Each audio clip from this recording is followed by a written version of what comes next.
Welcome to the Boston Art Podcast, Boston's premier art podcast, where we talk art, culture, and philosophy. My name is Theodore Earthworms. And I am Brian Huntress. Welcome to the show. Do you think it's acceptable to wear this as a top? Yeah. How would you describe that top? It's a bra. It's a bra. Well, it's a sports bra. It's a sports bra. But I kind of like it. It kind of looks like a binder, but it isn't. Yeah, it does look like that, huh? Maybe I've it always is. found Maybe it's that very binders small. kind of look like bulletproof vests. Yeah, they do. Hmm. There's a poetic comparison to be drawn there, I'm sure. Yeah, I like it. So, anyway, I think it's fine. You would wear that to the gym. Why not be able to wear it right now? It's true. I'm already here. I'm in public wearing it. So We're in an art gallery, assemblage art space. We have recorded a number of podcast episodes in here, haven't we? We recorded with Dwayne in here. We recorded with Olivia Deng in here. That might be it. Hey, what's the game plan if someone comes in while we record? Artists are picking up today. We can pause the recording or whatever. Okay. Is this place still called the Assemblage Art Space, or is it called the Envoy Gallery? I think that was a change that was made Like a week or two ago? Yeah, recently and under the radar because it was on maps as Envoy Gallery when I tried to come here. They took down the assemblage listing. Longtime listeners will remember Assemblage Art Space as the show that, or the gallery that came into our universe during the Dwayne Lucia episode where we recorded with him. We were talking about money and capitalism and grants and galleries. Seaport. And, you know, we were receiving a diversity of opinions during that time about this world. Yeah. You know, and we had, you know, we were bright-eyed and bushy-tailed at that time also. You know, Are we not now? Now we're jaded? not now. We're very, well, I wouldn't say jaded, but I think I think that like we're similar to like a fish that crawled out of the ocean and got its eyes peeled open and exposed to air by like the hand of God. And now we're witnessing the truth of the above land. I think I would be jaded if I were that fish. No, that fish was just at the beginning. They were at the end of their ocean life, but the beginning of their mammal life. It's true. But yeah, we're in the fucking seaport. What were you gonna say? Thank you. I was gonna say that we've talked about this show before on the podcast, but I think maybe this isn't true. Maybe this is me being self-critical, but I think that we haven't recorded about it at a time that I wasn't pissed off and in a bad mood. I just happened to be stressed out and in a bad mood anytime we discussed it. So I want to talk about it and give it its due diligence because it's the last time that we're going to be in here. There's already some pieces that have been picked up. It's pickup weekend. We're deinstalling. And it's been a really, really good experience. I've been working on this since February, so it's sad. It could even be the last time we're in the Envoy Gallery ever. Who's to say? It could be the last time we ever have anything to do with this gallery. Who's to say? So people maybe who live in Boston, actually, you know, a lot of people may not be familiar at all with this place or where we are specifically, but we are currently in the neighborhood known as the Seaport, or, you know, which is adjacent to, and some may say the same as the Fort Point. I don't know which has existed longer. If this has just always been the Fort Point and now the Seaport is kind of like this brand new invented neighborhood, kind of like the South End. Like the South End didn't really exist until developers kind of decided it existed and kind of broke off a piece of Roxbury and just kind of created the South End. Yeah.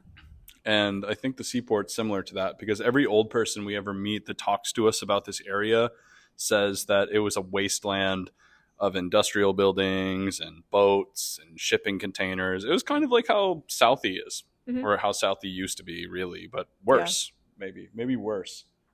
And now, for those who don't know, just to put it into context, I'm not saying this with any judgment or negative opinion necessarily. I'm just stating it as a fact. But, you know, the dominant real estate broker in this area that rents out condos and apartments to people, the going rate through them for a studio apartment right now is, I think, $3,000 to $4,000 a month.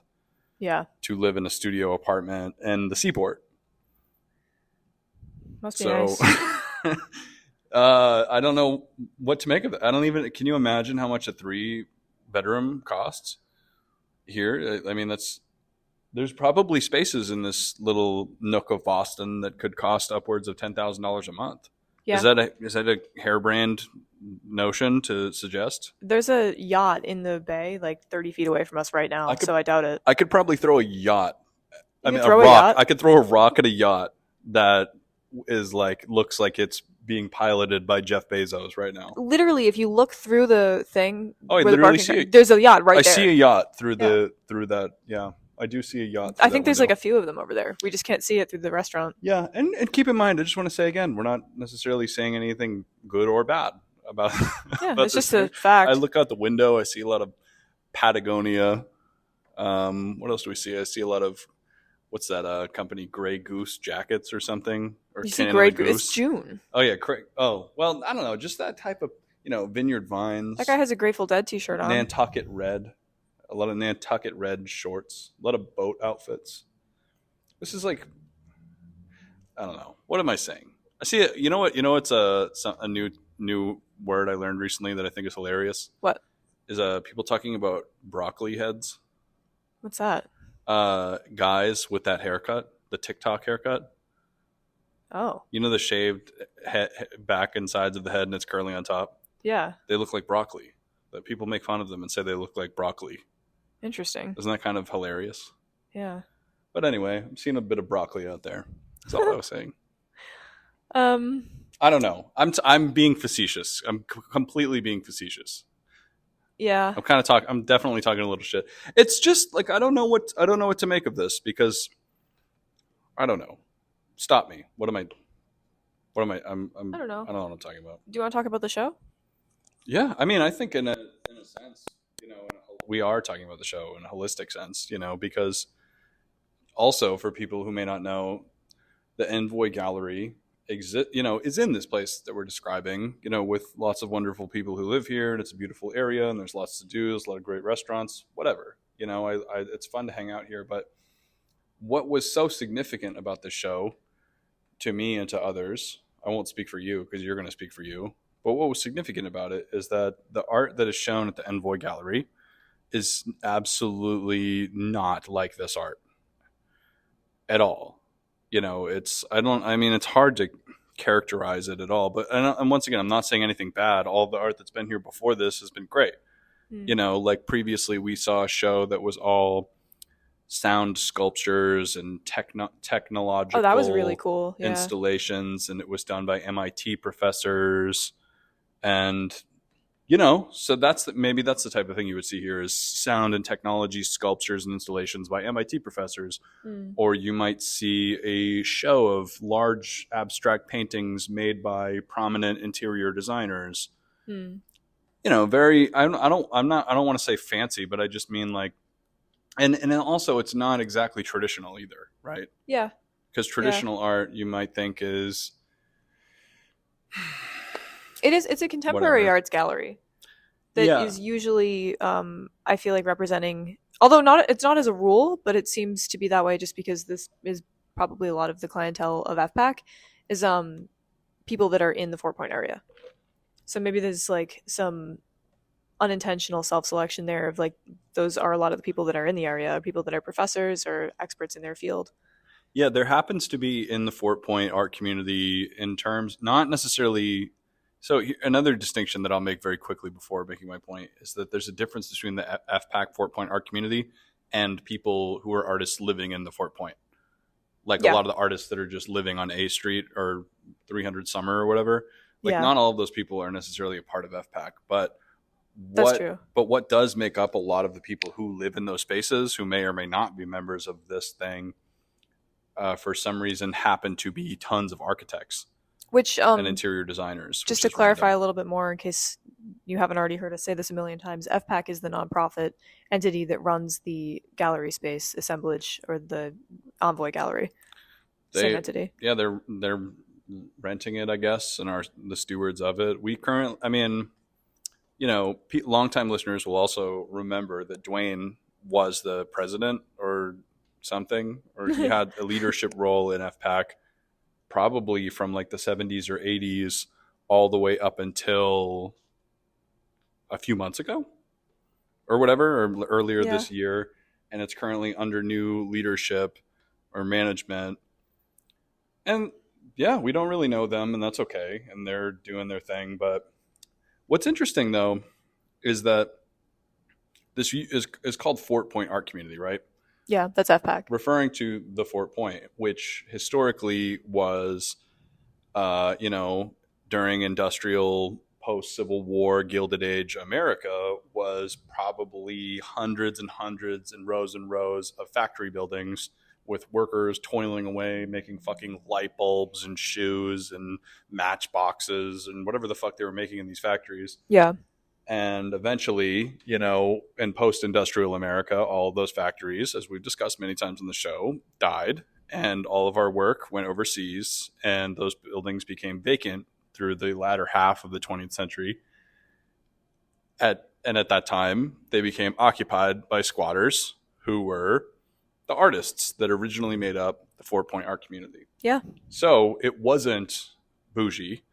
It wasn't expensive. It was literally free because they just started fucking living there. And through, oh, look, there's another guy pointing and laughing in the window at the painting of a naked man. That's something we wanted to cover. Yeah. But don't you think it's interesting that happened while we were recording? It's been happening all day, every day that I gallery sit here. It's really interesting because I don't want to derail your point, but I did want to talk about that I really like that piece because it resonates with and strikes a chord with everybody that looks at it. And some people really, really like it and have gone out of their way to say that it's beautiful and that it's a really gorgeous piece. We're talking about the painting, The Peacock. And why don't we roll over and look at the tag? We're in wheelie chairs. We have rolly chairs, and they right. have very strong bearings in them for some reason, so they roll perfectly. They are really nice rolly chairs. Yeah. But it's the painting The Peacock by Jamie Horn. If you've been in the gallery while this show is up, it's the one by the window with the gold foil. It's a beautiful piece. Jamie's a really wonderful artist. 54 by 48 inches. Yeah. And to describe it a little bit in the simplest terms, it's a figurative work of a full male nude, and with his genitals and right there, you could see this man's, it's a painting of a naked guy with his dick out. Put very simply, there's a lot of beautiful motifs and narrative happening in it, such as all of the rabbits jumping and playing in the foreground and the Canadian goose standing at attention with a kind of phallic neck almost. There's also a crucifixion figure in the background, which, now that I think about it, might be part of the reason why people look at this painting so much, because that isn't the part that stands out to me, but it's actually kind of a focal point of the piece. Because me and you, this is something that I ran into recently when I made the painting or the assemblage works of, Catholic items and, being nailed and mutilated essentially. Yeah. That to us, we're very desensitized to the idea of, what would be considered blasphemous or sacrilegious religious imagery. But the general people generally are appalled by that, and that's okay. I don't know. I mean, I don't fucking know. Whatever.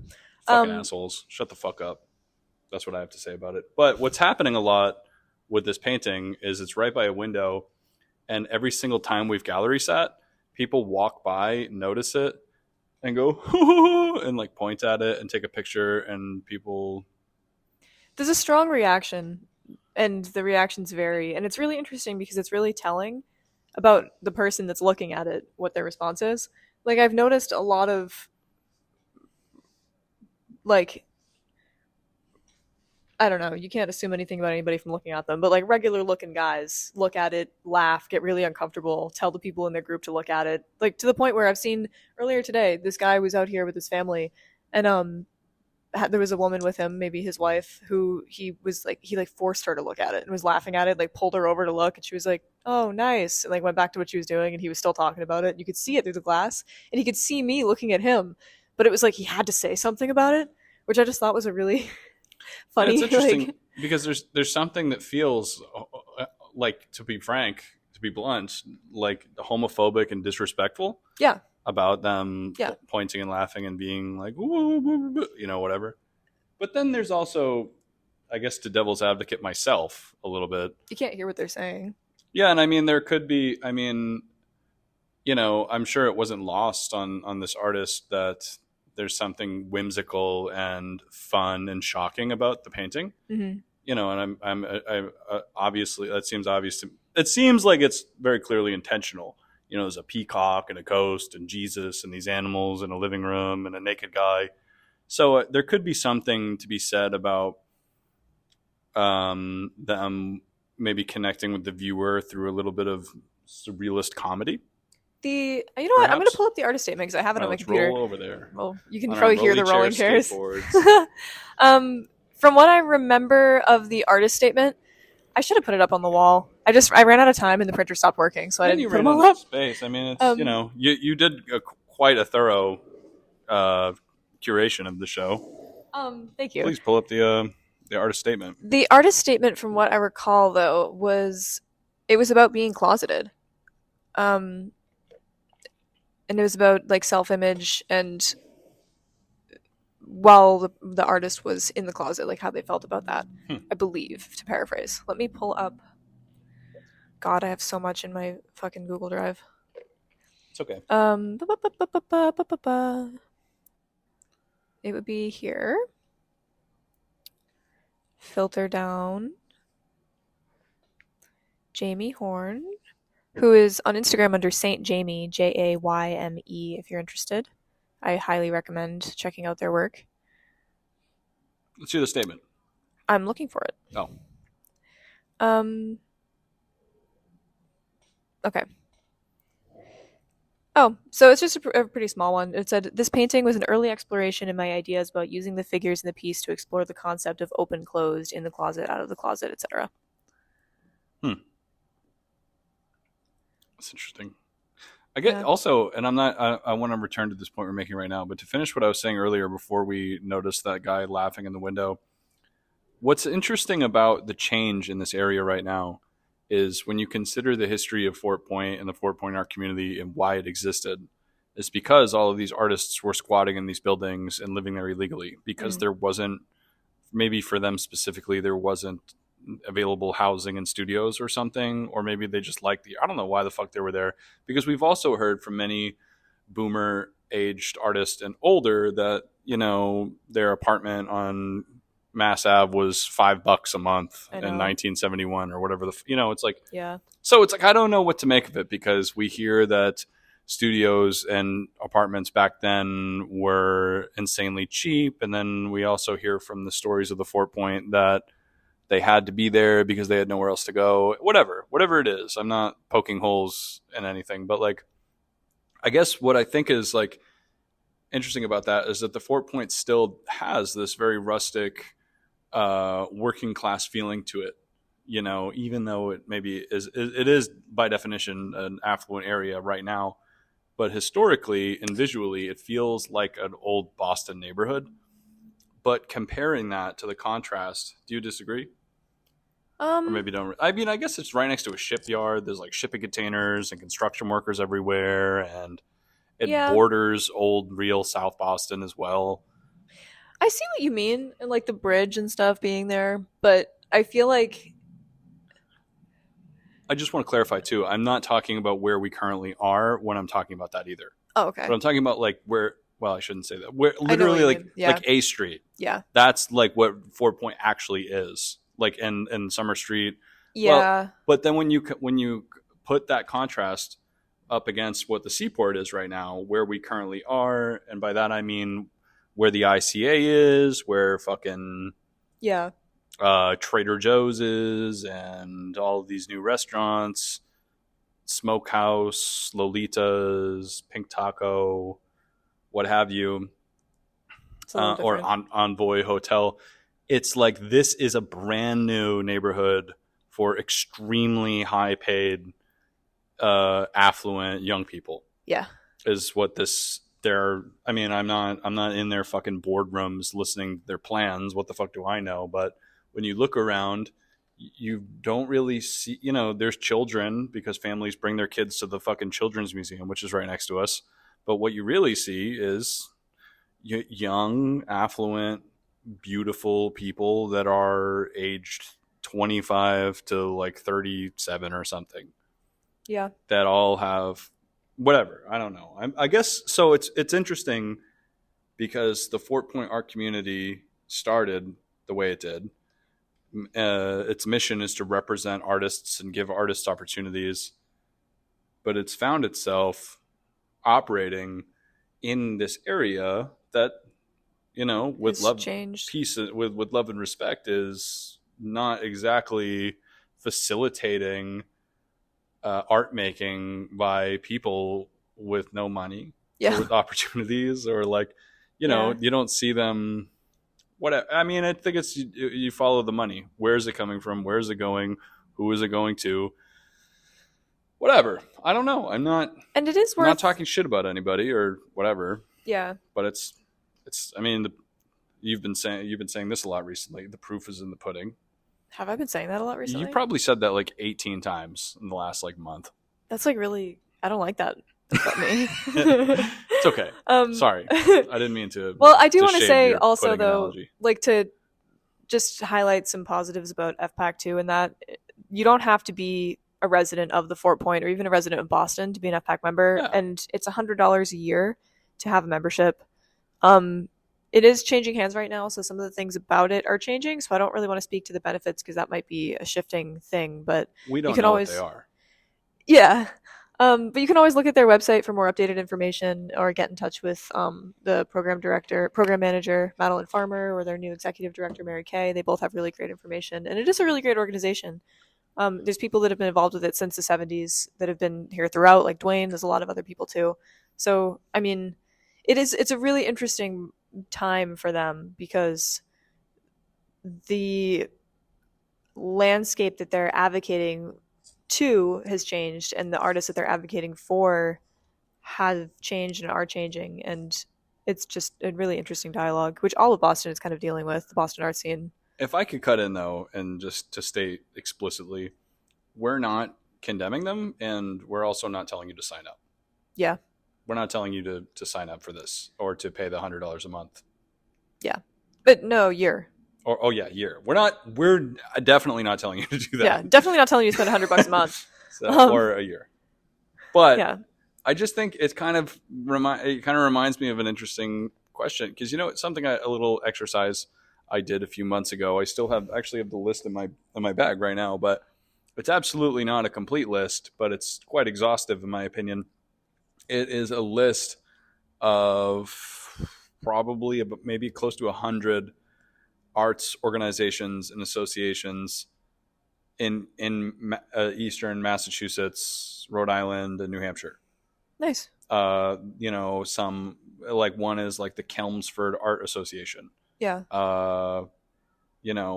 Chelmsford. I think it's Chelmsford. It might be. I might be wrong. I think I've only read that word. I highly doubt it's Chelmsford. Did you? Are my pants ripping? No. Did you stitch them? A few months ago, yeah. Good job. Thank you. Appreciate it. You're mending. I actually did. Anyway, we can talk about mending later. But to go back to my point, I thought it was interesting because I was just looking at, there's Copley Society. Like, just to make one up, like Andover Arts Initiative. Yeah. Medford Art Community or whatever. Like, so many places make these things. Yeah. And what they always start out as is a group of friends or a network of artists starting a nonprofit of some kind.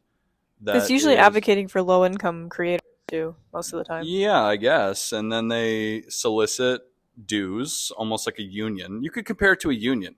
Yeah. Really. And they get dues from artists and supporters that want to join.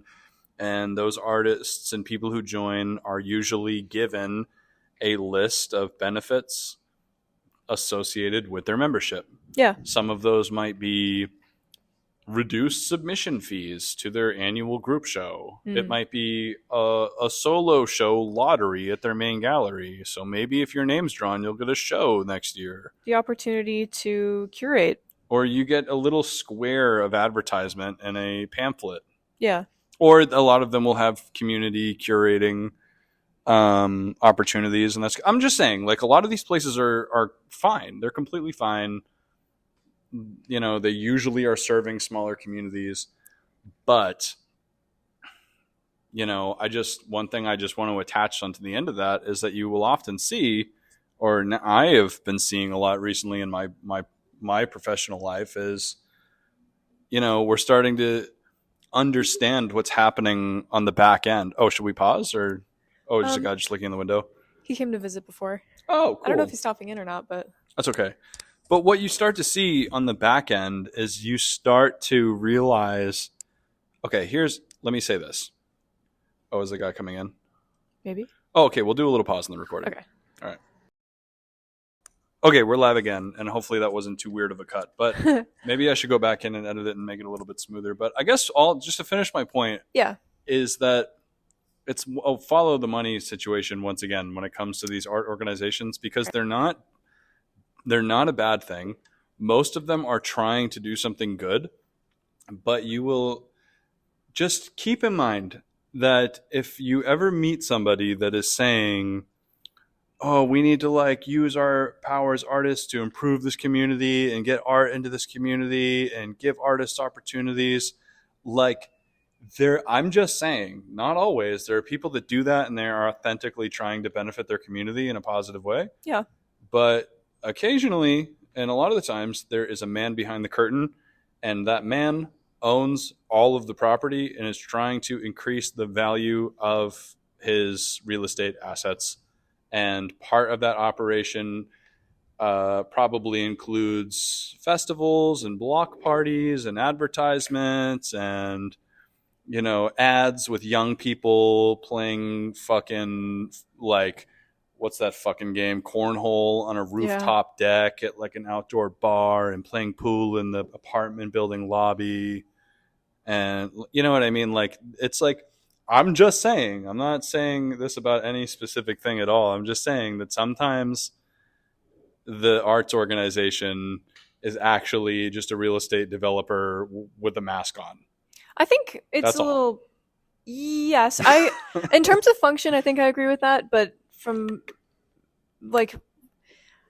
I think that sometimes it's a little more convoluted than that, where the arts developer isn't necessarily the guy running or on the board of the nonprofit so much as the nonprofit is looking for funding, and they are somebody in the neighborhood who can be appealed to on a personal level that could give them money. So they work hand in hand, and the arts make an area beautiful, which make people want to move there, which is a huge help if you're gentrifying an area for it to be pretty, Yeah. And then there might be somebody listening that says, well, who gives a shit? I just, if I'm an artist and I'm trying to make money, why not jump on the money train and paint a mural or have a booth at an art and I'd say to that person, get the bag, whatever, you got to make your money, and opportunity is opportunity. But I just think that people say, Bob Siegelman actually on a previous episode said to us, big fish, small pond, whatever, but there are some ponds that have sharks in them. Yeah. Or whatever the fuck he said. You know what I mean? It's the people who smell blood in the water and just want money don't care about you. They don't care if you fail, if you're homeless, if you die, if you lose your fucking housing or whatever. They don't care. They are getting their bag. Yeah. And you might be a Star Trek red shirt, so to speak, in their bag acquisition. I'm going to reveal a little bit more about my morals than I normally do in regards to money right now. Okay. Maybe I do talk like this a lot, but I feel like I don't. But my views on that have changed drastically in the last 10 years or so throughout my different work experiences. Just coincidentally, from the fact that I started as a waitress and then started as a bank teller, and then I've just managed to somehow have a professional resume that generally revolves around money and the acquisition of funds. Not necessarily for me, never for me, but whatever.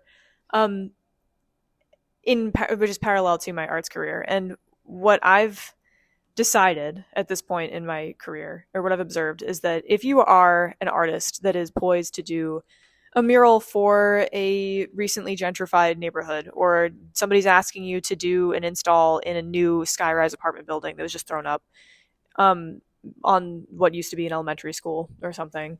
Like, if you're already there and you say no, someone else is probably going to do it, and you're not going to stop it from happening that late in the game. So if you refuse those Right. opportunities, you're not a bad person. You're not stupid. Like, you do what feels right for your morals. But if you do take that opportunity, you aren't. I feel like a lot of people make the mistake of thinking that artists are tools of gentrification. And I think that gentrification uses artists. And by the time they're coming to you asking for a mural, it is not an affordable neighborhood anymore already. The mural is last after the development and after the money's gone in, after the years of planning, after the rezoning. Like, it's already, the ship has sailed by the time you're even on the docket. And if they're going to pay you $500, that's not going to make or break them. And check this out too. Like, so I'm guessing for artists that listen to our podcast and demographics, I'm guessing all of you listening are probably not blue chip, extremely expensive gallery represented artists. You're like us. You're regular people just trying to make your way in the world and do sick shit. Yeah. You know what I mean? And odds are, Theo is what Theo is saying is completely true. But I'm just saying the odds are, if any of our listeners are getting a mural opportunity, it probably is for $500, and it probably is in their neighborhood, and it probably isn't like, it's a follow the money thing, and that's kind of an abstract thing to say. It isn't just literally follow the money, but let's say you look at in the Seaport, actually, right up the street from us. What's that artist's name that fucking did that giant fucking decal on the side of that building? Frank Stella? Frank Stella. Not saying anything bad about Frank Stella. Amazing artist, great story. I don't know anything about him, actually. I'm lying. But I'm sure he's cool. No disrespect to that guy. Yeah. But that's a blue chip, highly collectible, very well-known artist. Yeah. And his art is gigantic, billboard size on the side of a building here. Yeah. A lot of people might drive by and think that that's a community mural by some local artist. And, they're putting art in the neighborhood. Oh, that's like so cool. And like I said, no disrespect to Frank Stella. But nothing like that is created by regular people, is all I'm saying. And like what you're saying, like if you have the opportunity to do a mural, like it's not in some inherent truth that you're being fucked and used and you're fucking people over by doing a mural and getting paid for it. Yeah. I think that that's true. I will add to that, though, that I don't think it's necessarily true that working artists don't do murals that size or in areas like that. Like, Alex Adamo does mural work in the summertime. So does Panapa, we talked to. Sorry to interrupt you. Please finish what you're saying. My bad. I just had another thing I guess I'll add on to that. I'm not disagreeing with you, but I'm just saying Alex Adamo, Panapa, or any other artist doing major murals in a city are accomplished. Yeah. Those none of them are beginning. Yeah. Or like I would say that they've distinguished themselves as very accomplished. Yeah. But someone like the Frank Stella guy who is on the side of a fucking Seaport building, that's like crazy. Well, that's what I'm saying. So okay, so you're saying okay. It's highly likely that somebody listening to this right now would be accomplished like in their career and able to do a mural that isn't like blue chip, like New York gallery, like that's completely Art Basel. reasonable. That's completely reasonable. But when I said that, I was imagining the listener or the person I'm talking about to be somebody like me. I'm not going to get commissioned for a mural like that. Mm-hmm. I'm not a muralist, so I'm obviously not good. But even if I was, like, I feel like I might be more likely to be, maybe our listener would be the person doing a mural with donated paint at a community center. Okay. Yeah. That's kind of what I was saying. That, like, Alex Adamo did this like amazing, absolutely mind-blowing public art project involved with the community at the Museum of Fine Arts Boston. I'm not talking about that one. Oh. She also does she did a series of she's done some murals. Oh, yeah. Okay. I must have forgotten that. Or Panapa, for example, extremely accomplished landscape architect and muralist. I just think that, and another thing to consider too is Panapa and Alex have both, you could even consider them beyond emerging. Like I would say that they're beyond emerging, or both in their 30s, and are both very accomplished. I guess I didn't really, when I was talking about our listeners, I wasn't imagining them as in that demographic. I was imagining them maybe as people before that. Okay. Before that stage. I think we might be doing that thing where we're accidentally acting like we disagree, but we both just potentially don't fully, are just a little bit. No, I mean, what you're saying makes sense. I think I wasn't trying to disagree with you on this part of it, but I'm realizing the disagreement was who our demographic is, but I actually don't care about talking about Okay. that. Whatever. And I guess maybe to finish my point a little bit from the beginning before we kind of got into the weeds a little bit. Yeah. I was just saying that if you see a mural and it's 30 feet tall and it's absolutely fucking gorgeous and it is it just blows your fucking mind. If you look at the bottom in the corner, there's probably a stenciled signature with a website, an artist group, an artist name, this or that. And if you follow that thread or who made it, you're not going to find like a new person who just got an opportunity that's from the neighborhood. You're probably going to find somebody who's like accomplished and established and very, very professional and got paid very well to do it. Well, here's the thing, though, that I think is a sticking point on that. If you're talking about like the income in the area and whether or not it's equitable to do a mural like that or something, there's a big difference in the arts between accomplishments and accolades and your income. Like somebody who is showing, we know this from many interviews and from life experience, whatever, somebody who's showing in museums, who has even maybe a gallery at SOA, of like people who on paper and in real life have a lot of extremely impressive accomplishments, are often still working class. So even if you're somebody that is established, like somebody who's in their 30s and was hired to build someone's deck, probably has a like carpentry company or like works for one. Like they're an established professional that is being hired on their qualifications, but that doesn't mean that they should turn down something if it's going to help them. You know what I mean? Like they might not be in a position to reject a commission or something like that on ethical grounds and aren't really the person to blame. Like you wouldn't blame a carpenter for gentrification. You would blame the people that were zoning the area and like changing the laws and making everything institutionally and structurally more fucked up for everybody involved. By the time they call in that person, somebody else is going to do it, and it's pretty late in the momentum, was what I was saying. I understand. So we actually weren't, we were just making separate points, not conflicting points. Okay. Yeah, I completely agree with what you're saying, and you probably partially agree with what I was saying. I think I do, but I don't understand where we conflicted. But I think I agree with everything you said. They just actually are completely different topics. Oh. Yeah, what? I think what you were talking... I was just saying that, like... take, for example, kind of topical, if you live in Boston, you might see now there's a bunch of fucking cow sculptures everywhere. Yeah. Everywhere. There's fucking big life-sized bulls everywhere that are painted with designs. Yeah. That's not probably, I mean, maybe I could totally eat shit and I'm wrong right now, but I don't think that's like a Boston arts and culture submit your designs and get a $200 stipend community art mailbox project. Those are probably selected artists to do a public art corporate funded thing. Are you researching it? Yeah. It's the Cow Parade from Dana-Farber Cancer Institute.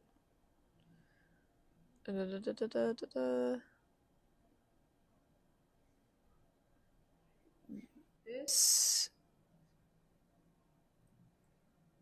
I'm actually seeing some names that I recognize. Adam O'Day has one of them. Adam O'Day. Yeah, a local artist. But see, here's the thing. Okay, check this out. What'd you just say? 2 of them. Okay. But take Adam O'Day, if I could talk out of my ass for a minute about this guy. I don't know him personally. He's a great guy. He's got amazing art. He's done murals. He's done this and that. Oh, wow. I know multiple people that have done these cows. So Adam O'Day. Yeah. I've fucking been in his studio. I've seen his work. I've met the guy. He's a great guy. But take like if you look on his Instagram, you'll see a couple years ago he did a public art piece for Jack Daniels during the Boston Bruins playoff series of 2019. Yeah, he's a very accomplished public artist. Fuck are we talking? Like you just referenced one of the bulls was Jennifer Cahoon Galuli, who is an artist and a gallerist that I'm very familiar with. She's a friend of mine and in my network, and she's a very wonderful, amazing person. She is an art teacher. She owns a fucking gallery. She's been on like the board of arts and culture in Providence, or what, you know what I mean? Yeah. Like, I just think that, like, when we talk about arts and culture organizations, city development, neighborhood development, whatever the fuck, I just feel bad. I'm just thinking about the little guy. I'm thinking about the person who is trying to get their foot in the door, who doesn't know what's going on, Yeah. who comes in here and $100 a month, like paying this due. That's not small potatoes. Mm-hmm. That means something. 100, like, but like that's not a fucking, that's not just like throwing a little bit of money around. Like, Yeah. and I just think it's fucking bullshit when these fucking assholes that own these giant fucking things funded by fucking grants from the state or from fucking corporate donors or from, solicited, insanely affluent people that work in fucking tech and climate and science in Boston or whatever the fuck. And we see these people at the top just playing around with money, fucking funds flying everywhere for this and that. And then you get people that are just trying to get their work in front of people and network with people, paying them, paying those fucking people dues and memberships for fucking nothing. They get fucking nothing out of it. Maybe they get thrown a crumb or a bone or a fucking shout out on Instagram. Meanwhile, all these fucking people are on rooftop fucking bars. I don't know. You're squinting at me. I don't know. Like, maybe I'm totally off. I think it's true. Maybe I'm just like getting negative. I don't know. I understand. I have felt a lot of the things you're feeling right now from my own stuff, my own career. Of course. And I feel like it's complicated. It's a thorny thing because you're right. But I think that it's so abstract, the ways in which these people are involved. Like, it isn't as A to B as, I know you're not saying this, but like the nonprofit itself is corrupt and these people are the ones that are funding it and they're really the ones behind the curtain. It's much more abstract than that, and it reflects more on I don't think it's Boston specific. I think it's I think we're watching our city be gentrified, and it's making it harder and harder for poor people to enter any industry, in the arts especially, because it's difficult to exist in the arts anyway, because it's so expensive to get an arts education, it's so expensive to network, it's so exclusive, the different places that you can show work, every gallery. Like, we were talking to somebody earlier about where should I go if I want to see independent art galleries? Is there like a website that I can look at to read all of them? And it's like, there isn't a database. These are either independently owned, they're run by nonprofits. You could go to SOA, you go to this museum, you go to that museum, but for people that aren't represented by a group, like, you have to join a network, and all the networks operate independently of one another across different mediums, across different industries, like education, museum field, gallery circuit, like sales. They're all different, and that can create a lot of splinters, especially in a small city where these things are also insular. Like, there's just a lot of barriers there, but it is a really difficult thing to unravel, because I also don't want to say like it's hopeless to get into the arts here, everyone's trying to fuck you over. I know you're not saying that, but I don't think it's like, I don't think that we're all sheep getting fucking eaten by wolves or something. Like, I don't think that it's that dark and dismal, but I think that you will get that impression if you are operating with bright-eyed and bushy-tailed and without looking over your shoulder. Because the people that you are dealing with, like Theo, my answer is probably the same as yours, but when was the last time you met somebody that was actually fucking from here? Like, every day I fucking feel like I'm meeting people, or I'm just talking shit now. But like, it's never mind. I'm just like, from here, like Boston. People that came here for work. No, it's just like, I feel like we like every. Like, you're talking about, that's almost everybody's people that came here for work. Yeah, or something. Whatever. Never mind. Like, I just think that, like, I just think you got to, just like watch what the other hand is doing. and be class conscious and protect yourself and investigate where you are putting your money. Yeah. Don't buy into shit. And if somebody is like, it's like you think about fast change, big opportunities, make money now. Like, it's like there are very different versions. Like, if you saw fast cash now, like, do blah, blah, blah, like, you would immediately be like, this is a scam. I'm going to lose my money if I get involved with whatever this wacky thing is. Yeah. There are more abstract and more clever versions of that. Yeah, definitely. Is what I'm and they're right here disguising themselves as art shit. Well, that's the thing that I think it makes it really confusing. You're right. Because something that burned me a lot in the past that still sucks, but once you understand that that's how it is, makes it a little easier. You can't expect... A lot of people are going to disagree with me when I say this, and it sounds jaded and fucked up, but it's completely true, I think. You can't expect somebody who isn't an artist to care about your art the way an artist does. If somebody is buying a piece for their office, they're doing a business transaction with you. And you have your role as an artist and a person who cares deeply about this work or whatever, that needs to cut off when you start talking about money. I think we need to pause for a second. We have someone coming to pick up a piece. You're absolutely right. We'll pause. Pickles. So we're out of the gallery now. Hours have passed. Have passed. We took care of some things. We hung up a bunch of Theo's arts up in the Lowell Telemedia Center in Lowell, Massachusetts. Yeah, have a little solo show going up there. It's 23 pieces. I think you absolutely outdid yourself. It's an excellent body of work. Thank you. It looks wonderful. It's strong. It's diverse. It's interesting. It's and nice you should be to proud see. of it. Thank you. I appreciate you. It's nice to see a lot of my work that just lives in my bedroom come to light. It's so funny because that's exactly how I felt when I hung my art there. It was all shit from my bedroom. Yeah. How weird is that?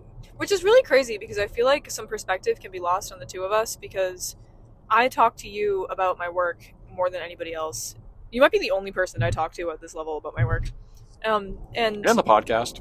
Well, yeah, and also our many. But I do have a privileged front row seat to your journey. Yes, and that I enjoy deeply, and vice versa. And something that comes with that, though, is that I was going to say we're always in each other's bedrooms. We share a bedroom now. Also, fun fact. Oh yeah, update for the podcast. We live together now. Yeah. Hey, could you flip your phone over so we could monitor the screen? It is flipped over. Oh, okay, never mind. It just went to sleep because it's on low battery. Okay, cool. So we'll just have to pay attention to it for every once in a while. Okay. You don't have to like babysit it. Anyway. But I feel like sometimes we forget that work hasn't been shown because the only people monitoring what we're showing and like people who are giving input on what we should put into things are people who see the paintings every single day. There are paintings in this show that nobody's seen but you. Oh yeah, that's true. And they're glowing outside of where I had previously seen them. Yeah. You know what's something that I am realizing about you actually also that's like interesting because I don't do this. Okay. But every living space and room that I've seen you have is very dark. Like almost as if it's candlelit. Like the way I set things up, whereas like I have like above my desk, I literally have like 9 lamps. Yeah. Like I'm like a fucking like a utilities roommate nightmare. I hate I use so many lamps all pointed at the same place at the same time all the time. I love it. I need all the light. Yeah. It looks horrible.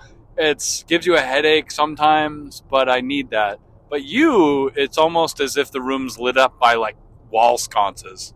I do like that. Well, because the thing is, I would like there for it to be multiple settings. Like, my favorite bedroom that I ever had was when we first met, the small bedroom that I have with the wood paneling on the walls, because it had these big windows, so I got a lot of natural light during the day. So it was bright in there during the daytime, but at nighttime it was dark and warm because the walls were brown, because it was wood paneling. Which, I don't know, I know that that's dated as fuck, but I really like the log cabin, like, wood paneling look. I think that's nice. But, yeah, because styled right, it goes from looking like it's from the 70s to looking, like you said, like a nice, homey cabin look. I'm not trying to have, like, the I don't know, like checkered couch cabin look. I'm trying to have the like, I live in a homemade building from the 1700s look. I guess all houses are homemade by someone, but we're passing a motorcycle gang. Aren't there? If you can hear there that. there are factory houses. Anyway, whatever. Whatever. But yeah, I feel like it gives it kind of like a nice warm feeling. But I really don't like when it feels like there's industrial lighting when it's like nighttime. Like I need to be able to wind down or else I get overstimulated. In the old days at the Puzzle Factory, we just had shitloads, tons and tons and tons of industrial lighting and lamps and floodlights everywhere, as well as having fucking fluorescent lights everywhere. Yeah. And there were no windows. And when you were down there, you just straight up could not tell what time it was. Did you guys get in fights all the time? It was like psychotic. We would like, you'd just be like chilling, like playing your guitar, talking to somebody, and then check your phone and it'd be like 4 a.m. Yeah. And you'd be like, what happened to me? Like it was like a time loop, time warp space. Your room is like that too. We keep like hanging out and everything's normal, and then we check the time and it's like 2 a.m.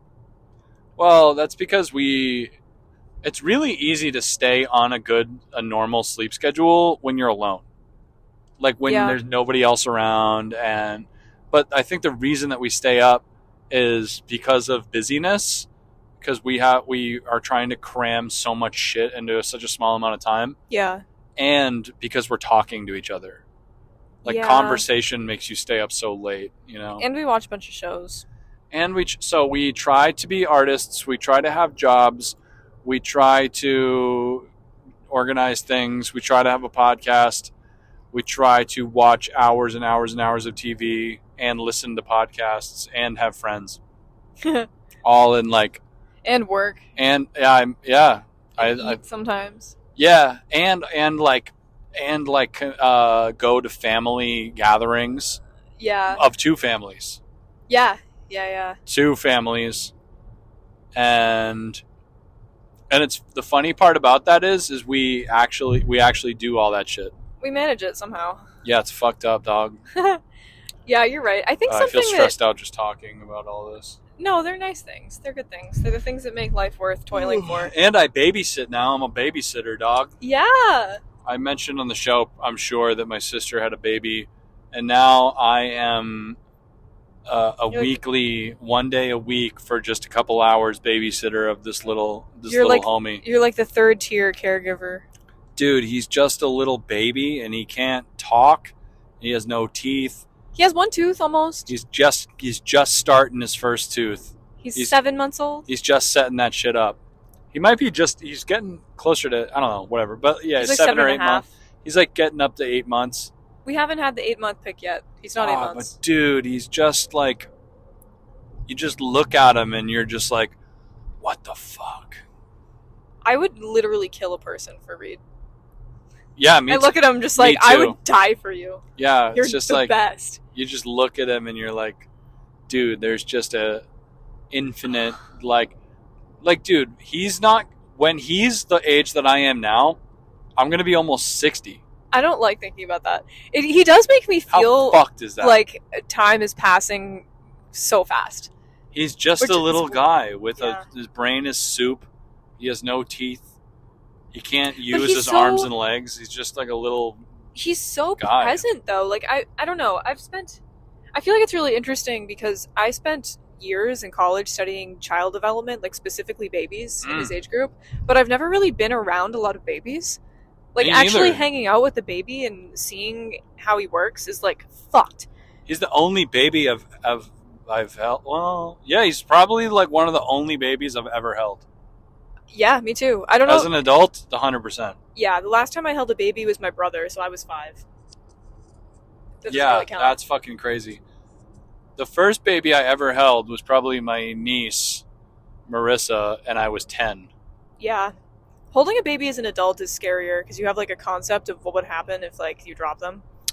It's literally when I'm with Reed and holding him, I am like, my brain is just playing out Final Destination scenarios. Oh my god. Oh, like I'm just thinking, I can only think of like it's like there's just a PTSD war zone in my brain at all times while the baby is around. The other day, he was eating like a little bit of toast, and I was like stressed out because I was like, sometimes I eat toast and I eat it too fast and it gets like chunky in my throat, and I feel like I'm gonna cough, and maybe that would be bad for him.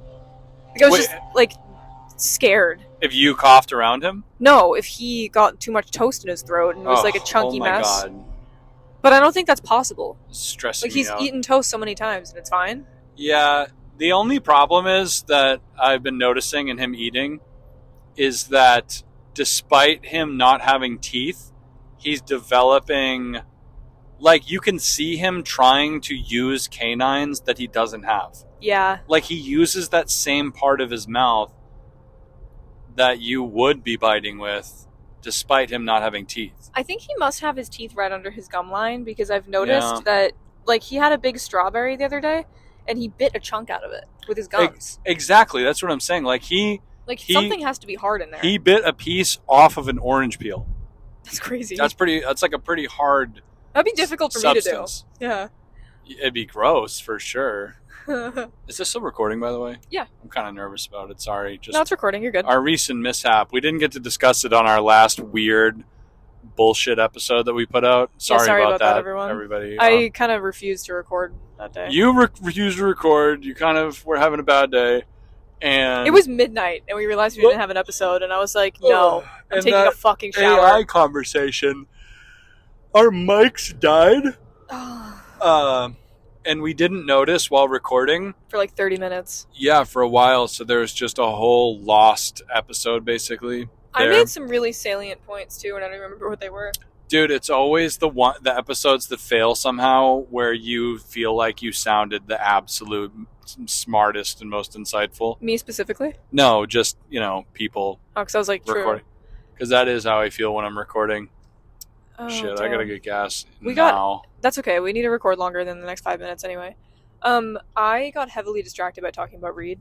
I don't remember what we were saying before that. It's okay. Remember how we were talking about how it would be a really cool idea to make sketch comedy that didn't just contain the plot? It also contained dialogue and scenarios that were completely had nothing to do with the plot. Yeah. I kind of think that that's what we do with the podcast. True, we flush it out. Where there needs to be additional, like, information. Fuck, I always fuck this turn up. Oh, you went the wrong way. Fucker. Just do it. Fuck. Yeah, I'm gonna just do an illegal idiot move. It's green light. I know. Come on, get the fuck out of my way, piece of shit. I'm committing a crime. Fuck was I even just saying? I don't know what I was just saying. Oh, but I kind of think that I believe our segments where we're fucking around talking about stupid shit are vital. Yeah. Like, I think many people would cut those out if they were us, but I think those are as important as the pillar content that we are trying to make. I like talking, so I'm happy with that. I also want to talk about the fact that I really like how you can tell what Reed is thinking now. Like, yeah, he knows. You know what he does that I think is so cute, and I'm really proud of him for learning so rapidly? But in the last, 3 months or so, he's gone from not being able to roll over on his own, to flipping over and doing tummy time, to being able to wiggle, to being able to crawl really fast, to, squiggling himself under the couch, and, hiding in weird little spots. To now he does this thing where it's, down dog, kind of, where he, you sent me a video of him, on his hands, and then, on his little tippy toes, but he hasn't quite figured out that he needs to use his feet to stand. Yeah, but he's almost there. It's like he's doing a push-up. Yeah. Like, he can do, a little push-up. And he gets so pissed. He looks at us walking around, he'll see you, leave the room or something, he'll do that little push-up, and then he'll scream and, put his face on the ground. He's like, why can't I walk? Yeah. And it's you're almost there, man. He's almost got it. You know what else he does that blows my mind? What? Is, so before, so if you use your phone while holding him, he tries to take your phone. Yeah. He wants it. And it's the same with clickers, drinks. Cups. Video game controllers. Whatever you are using, he's trying to take from you. Mm-hmm. and you used to be able to just take it out of his line of sight Yeah. and like sit on, like if you're trying to get your phone, you just kind of put it to the side. But it's like he knows that you put it somewhere else. He's developed object permanence. I wouldn't go that far. Like probably not there yet fully. But it's like he knows that I kind of took something from him. He didn't forget about it. Versus before, it's like if you were like, woo, you like moved it from his face, he's just instantly thinking about something else. Yeah. But I feel like that's starting to fade. Like he's like more, like if he can see, like this is like, it's like a running joke with my family right now, is that if you drink coffee around him, he desperately wants the cup of coffee. Yeah. But it's only, I think my theory is that it's because it's the only thing that he 100%, that it would be, that you cannot give to him. Yeah. Like Well, it would be like handing him a beer. Your mom cracked the code on that though, because she got him little plastic cups from the thrift store. Not working. Really? It was working No, the first day? Not working. He Oh. knows there's no drink in it. Well, the If first you day. hand him a little cup of water, he'll drink it. Like he can do that. He'll drink the little cup of water. He'll try. He's allowed to drink water now? How old He's do they been have to drinking be? water. How old do they have to be to drink water? I I thought that don't was a fucking thing. know. I think you just can't give a baby that's like 4 weeks old water. He's growing so fast. He was 4 weeks old like 6 months ago. Yeah, he's just a little guy. I'm obsessed with him. I know. He's such a little sweetie. He's I can't so wait till he smart can and he's talk. so cute. I know. Is that Marissa? Hey. Yo! What up? How's it going? What are you leaving work? Yeah. Oh, nice. Yeah, it's me. What up, dude? Shit. Have a good night. Drive safe. Speak of the devil, that was my niece Marissa that I mentioned was the first baby I ever held. Just ran into her at the gas station. Now she just graduated from high school, driving Weird. around with her boyfriend. Crazy. Why are you Dude. saying it like that? No, I don't think it's bad. I just think it's like, damn, I'm fucking old as fuck, dude. I'm just some old fucking fuckhead. You're like in your Wait, 20s. hold on.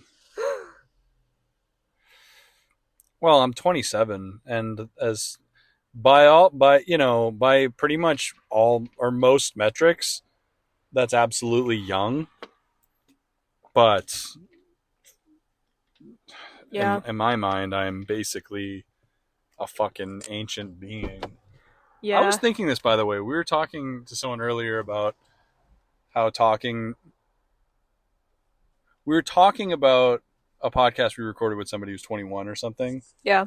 And it made me have this random thought about when you talk to somebody who's not necessarily a teenager, but maybe they're like 18 to 21. Yeah. When you're like 27 or something, they think you're fucking ancient. Well, no, teenagers too. Actually, yes, teenagers to up to like 18 or 19 or something, Mhm. they think that you're like 3,000 years old. And that's something that's I don't know. Actually, I think it's this 'cause point had more to it before, and I kind of lost the plot on that point. Sorry. Yeah. I think it's like post-college age. Because that's a whole lifestyle, you know? When I was 21 and I worked at a program for adolescents, Yeah. sometimes you'd like joke around with the kids where they'd be like, "Oh, how old are you?" And you'd be like, "Yes, guess how old I am." And they would always think I was like 40, Really? but I was 21. Are you sure they weren't like razzing you? No. 40? Trust me. They would be like, "Oh, 40?" Because they were like 14. And you'd be like, "Are you fucking..." You'd want to be like, "Dude, you're a fucking idiot." But you couldn't, obviously. Say I wonder that. if that had to do with the fact that you had to wear like a suit too. Fuck, I'm on the wrong pump. I'm on the wrong side. The gas gauge is on the other side. Oh, rip. Fuck. I'm so stupid. That was so funny seeing Marissa. She's sweet. Yeah. Good kid. Good kid. What do you mean? Nothing, you're funny. That's just what you say about a kid that's a nice kid. I don't know. You just worry about teens. You don't want them to, You're funny. Why? I joke with you about this sometimes, but you aren't old at all, and you don't act old, but sometimes you say like dad shit. Come on. You just do. You know what? Good kid. There's this meme that I keep seeing. You know the slappable jerk on TikTok? Yeah. Everybody is seeing. He's like the whatever. If you know him, you know him. I love his videos, but I fucking hate them. But he has this one character that I feel like is me sometimes, where it's guy that was raised by his grandparents. Yeah. Yep. And it's like a guy that acts like a senior citizen, even though he's like 30 or something. You know what I think is so cute is when we are at your house and we're having like breakfast or something with like your mom and your grandparents and stuff, and you're just like full on like gossiping with them and like talking about like the Bible or something. Like you're just in it. I'm not talking about gossiping about the Bible. Well, that was obviously a joke, but so you were gonna say gossiping, but you just didn't want to allude to it because we're recording. No, I said it, and then I said and talking about the Bible. Nah, you're right. I do talk about the Bible a lot. I just like to think about the Bible because it's an ancient text that for some reason is very relevant to almost every single living person. Yeah. Oh yeah, you have to put. Hold on. I'm not razzing you either. I just think it's cute. Yeah. Fuck, I hate that fucking... You can't make it stop. We're at a gas pump. Oh, you muted it? No, I actually figured out that gas pumps that don't shut the fuck up, you can if you just hit every button, one of them will be mute. Damn. It literally just worked. That's crazy. God, this sucks. What, pumping gas? Oh, nothing. I'll tell you later. What, that you have to get premium gas? Yes, Theo. Why don't you want to talk about it? Shut up. Because I'm driving a Lamborghini, baby. No. I got the Bugatti. You're making it weird. It is weird. I'm making it weird on You're purpose. making it weird. That's because I'm a weird guy. Brian only gets ultra premium gas and doesn't want anyone to know. I put ultra premium. It's just something you have to do. I hope that was a substantial amount of gas. Brian's being weird because they just intentionally put diesel in their car just to see what will happen. What did you just say? I just put diesel in my car? I'm going to put diesel in your car. I already did. Should I do that prank on my dad sometime? Oh, I put the Christmas gas in the car. I feel like it'd be really funny to see how he responds to that. That would actually be so good because that is something that you would call your dad about. Yeah. Because you actually are that type that you fuck your car up and then call your dad. I do that to him all the time. Wait, can you check if it's still recording? Yeah, it is recording. Okay, good. I either call... It depends how far away from the house I am and what specifically happened. Like, if it's something that's like a maintenance issue, I usually bring it up to my dad, like in passing, and I'm like, hey, what do you think about this? What is this probably? I don't know how to change the light bulb in my headlights. I think I changed... Oh, yeah, I didn't change my light bulb. I changed my own mirrors. You changed your own mirrors? Yeah. What the hell does that mean? You had When to I replace parked- your mirror? On my old car. When I parked on the outside your Nissan. house and the plow hit my car. I don't think that was a replaced- plow. I think some asshole fucking drove into you and ran off. Maybe. It was the day that it snowed, though, and there was a plow shit thing on the side of my car. Like, it plowed me into a snowdrift, remember? Oh, yeah. Well, yeah, that happens in Boston. They just bury your fucking car. Yeah, and I think the plow clipped my mirror because it was smashed. Yeah, it's possible. But it's also it was prime time to be slipping around on a fucking side road like that. Yeah. You know what I mean? Whatever.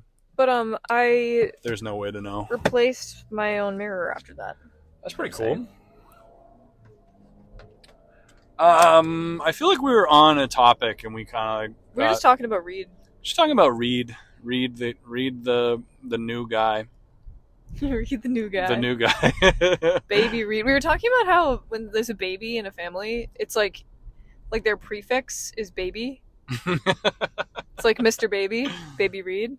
Baby Reed. Every family is like Baby Jason, Baby Reed, Baby Sarah. Samantha. Yeah, it's always baby. They do it for girls too. Absolutely. They don't have like a different one, like Lady. Sir Reed. Lady Emily. It would definitely be baby. Hey, Everybody I had does an it, idea though. for a funny game. Okay. I saw somebody else do this online, and I think we should try it. Let's improvise a song, an a cappella song, Okay. but we have to sing the exact same thing. What? So we improvise a song right now, but we have to try to say the exact same words. Like, we have to be in sync, singing the same thing, improvised. I don't get it, but okay. How do we start? Well, one of us just has to start. Okay, ready? It's kind of hard. No, but you have to keep going. You can't just do one word. You have to. We're not. You have to go. You have to just go. Like, okay. Go to silver lining. You're going too fast. Ready? How fast? We're supposed to go really slow? Yeah, try going slow first to get the hang of it. Well, all right. All right, ready? Dragon egg with a break. Oh. I don't like this. You're just steering. You're not even listening to what I'm saying. You're just singing your own song really slow. Okay, you try steering it. No, nobody's supposed to steer. We're supposed to collaborate. Okay, let's try again. Okay. We'll count it off. All right. 1, 2, 3, 4.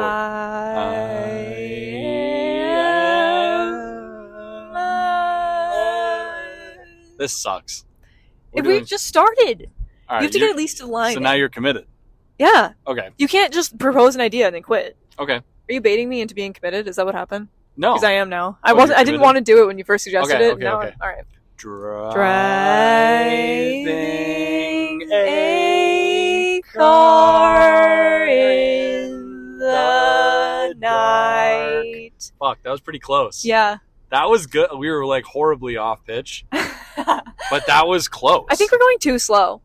I don't think we should go super fast, but I think you're making it very slow. Okay. You're making it slow. Rockabye, baby. Hey, Okay. What? I have another song game if you want to try maybe an easier one. Yeah, sure. Okay, ready? It's similar. Okay, it's an idea I had Oh my god. where it's reduced freestyle rap. It's simplified freestyle. Okay. Okay? Where every line has to be one word. But you have to rhyme. Ready? Like, I'll do like one little stanza. Like if you went tree, free, the dog, knees, sign, line, path, vine. Does it have to make sense? No, I mean, it's extra points if it makes sense. But it's interesting because obviously trying to freestyle coherent lines of words is very difficult. And Yeah. anyway, never mind. But like, it's very difficult to do that. But I feel like it's an interesting and easier thing to try to simplify that into just words. Is this not as fun? Maybe no, it isn't it as is. funny. I think it's interesting. Think of it more as poems. Okay. Try it. We're all watching you. Well, I think the part that I'm struggling with is that it doesn't have to make sense, because then it's just like I'm just naming rhyming words. Okay, new rule. It has to make sense. But then that's hard. What the fuck do you want? What do you want it to be? Okay. Bird, word, fly, herd. No, it sucked. Fuck you! No, you're bad at this. I'm just kidding. You do it. Whoops. Crying and trying to cook an egg. Frying. Wait, you're using other words. I thought it was one word only. Well, you can kind of, you can stilt things up with, adverbs and things. I don't like this game. All right, fuck this game. It's dumb. It's fun when I do it in the car alone. Sometimes I do that. Do you want to do the thing again where we try and harmonize? You want to go to... Oh, this is going to be a horrible listening... Hold on a second. Do you hear that? Yeah, what the fuck is that? Because I thought it was the radio playing static, but it's not. Is it the AC? Oh, let me check. No, the AC's off. What the fuck?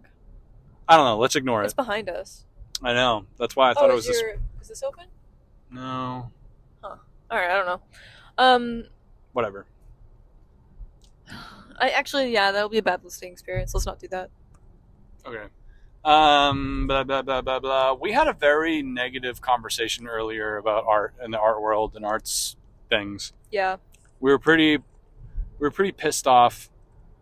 But it's just like that, man. It's like, it's hard not to have negative and nihilistic thoughts when you're in a kind of oppressive environment. But then again, it's like more important, or I don't know. It's like, it's obviously necessary to deconstruct things and to see the truth of a situation and to examine it for what it is. But it's also important to focus on the good things and not just sit in your own shit and mope about, because at the end of the day, there's a lot we could be upset about. Sure. But at the end of the day, Theo, you curated, I'm speaking your own words to you, you know what I mean? I'm not like telling you some great news, but you curated a fucking excellent show at a sick ass gallery in the, one of the busiest, newest, like most active neighborhoods in the city. You did, and that's fucking awesome. And there was 27 artists, and all those people got to be proud of themselves and to have a banger of a reception. Yeah, we had 150 people at the opening. Yeah, literally like 150 people pulled through collectively. But yeah, I got to play a set, and it was excellent. I tried very hard. I rehearsed, and it went very well, and I got a meaningful and good response. How was that for you? Because I feel like it's the first time in a while that you've done a set like at a show that big. Like, you've been kind of like focusing on the visual art stuff for the last like year or so. Well, the thing is there's infinite things I could say. There's infinite things I could say about this, but at a certain point, you just gotta fucking let go of the fucking expectations, the stupid fucking fake rules that we impose upon ourselves and others. Because at the end, for many years I've just been kind of choked up and overbearing and kind of like self-sabotaging with music because of the way people, like I said, impose bullshit fake rules upon themselves that they would never impose on visual art. Visual art is just free. Like, there's literally no fucking boundaries at all. You can do whatever the fuck you want. I don't know. But with music, there's just so much convention. Yeah. And shit. And it like kind of like, and I fall victim to that. And it kind of makes me just kind of not, it kind of just makes me withdraw. And I'm like, fuck that. But I just, because there's a pressure where you're like, oh man, I got to clean this up. Or like, oh, I shouldn't play that. It'll be too weird. But then I was just like, you know what? People like sincerity. People like confidence. And I've written a lot of fucking nice songs. I've done a lot of good things. I've performed thousands of times. If I just go up there, stop being a little baby, and just do a fucking good job, everyone will love it. Yeah. And that's what happened. Yeah. I just did a fucking good job, and I was confident, and I didn't fuck up my lines and make it look like I didn't give a fuck. Yeah. So that was that. Yeah, you did a really good job. It was really fun seeing you perform. I always love seeing you perform, but I feel like you really owned it this time. Yeah, that's a good word for it. But yeah, and after that, Spencer played, and that was excellent. Spencer LaJoy, who we had in the previous episode. Yeah, Spencer is always a pleasure. Their music is wonderful. And, you had them on because they are like an absolutely out of this world performer and writer and singer and musician. And we've seen them play at just a few random places, and they're like just fucking mind blowing. So, yeah. And they attract so much, like so many people, like a lot of people are paying attention to them. Yeah. And rightfully so. And it's like, I think that Spencer has a very promising an interesting career ahead of them. It's very rare that you go to a show and see someone bring a whole room to tears, and I've seen that happen with Spencer more than once. So Yeah, I've seen people do that, but I always question the authenticity of it, where I'm just like, do people want to tell this artist after the set that they cried so they can connect with this artist, or like some weird thing? But Spencer catches people off guard. Yeah. They don't know. You don't think you're not just going to cry. You're like, oh, look at this like interesting performer that sounds beautiful, and then you connect with the words and it moves you. Yeah. In an authentic way. It isn't like some, I don't know. You know, and I feel like that was a weirdly cynical way to compliment somebody. Actually, I don't know. No, I think it's good. I think it's true. I know I wasn't expecting to cry when I saw them play. And I was crying. And you were moved. Yeah. You were authentically moved by the experience. Yeah, it was a really wonderful experience, the whole opening. And I mean, the show itself was wonderful too. I'm sad in a way that it's ending, but for my own bandwidth and mental health, I'm glad that it's over. Curating is a lot more work than... I didn't think that it wasn't, but it's a lot more work than you might realize that it is, than I realized that it was. Because like when you think of a curator at like a museum or a large institution, you think about them having like multiple exhibitions and like writing an exhibition text and like maybe publishing a book and touring with the show or whatever, like doing programming around it, lectures, things like that. And obviously all of those things would make you very, very busy, but you wouldn't really expect that doing curation on like a very part-time basis for one exhibition would also be so labor intensive. But you forget about things like, I don't know, scheduling, coordinating with the gallery, figuring out contracts, figuring out pricing, insurance, like making sure that all the pieces fit in the space, measuring the space, mocking it up so that pieces have like interaction with one another in a way that makes sense visually, making sure that nothing is awkward looking on the wall, hanging it all, making sure that people are there on the right days, scheduling everybody, coordinating people that can't make it. Like, it's insane the amount of work that you have to do and the tracking that you have to do and the paperwork and making sure that everyone's RSVP'd, making sure that you schedule events on nights when everyone can come, figuring out if you need a police detail or not, how many people are going to be there, buying the food, buying the drinks. It's like, fucked. It's crazy. Yeah, and then think about it like this too, to like kind of make an analogy to compare it to like music organizing. Yeah. Imagine if you booked a festival of musicians, but every single band's songs was a physical object that had to be carried into the venue. Yeah. And was very, very expensive, the only version of itself, and could break at any moment. Yep. Yeah. Like, it's like just the artist is like wheeling in a cart of like 30 irreplaceable, breakable songs to play. And then you have to be the steward of those things. Yeah, and when you're dealing with a big group of people too, I got really lucky this time. I've done other events and organized other things where maybe the artists weren't as on top of things as they were for this group, and they were absolutely wonderful. But there's always going to be like scheduling conflicts, somebody not being able to make it on the day that they thought they were going to. Like, sometimes pieces get lost or damaged or something before the show, and you have to redo all the paperwork again and redo wall labels. Writing up wall labels too, like making posters for the show, social media promotion. Like, imagine that same analogy that you just said, but expecting that there could be last minute issues, having to have a backup plan for anything breaks, and also you are the only staff member of the whole festival, and you're not getting paid. You're not getting paid. You're not being supported in any way at all. Nobody's helping you gallery sit. Nobody's answering emails. Nobody's doing anything. Like, if anybody is doing anything, they may even be actively harming the operation. They may even be literally sabotaging it and trying to prevent it from happening.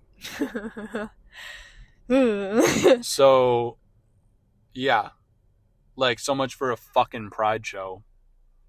But it was an excellent show. We got there, I guess. We got there despite, all odds. Despite all odds. I'm sorry. And people, despite all odds and enemies of the show.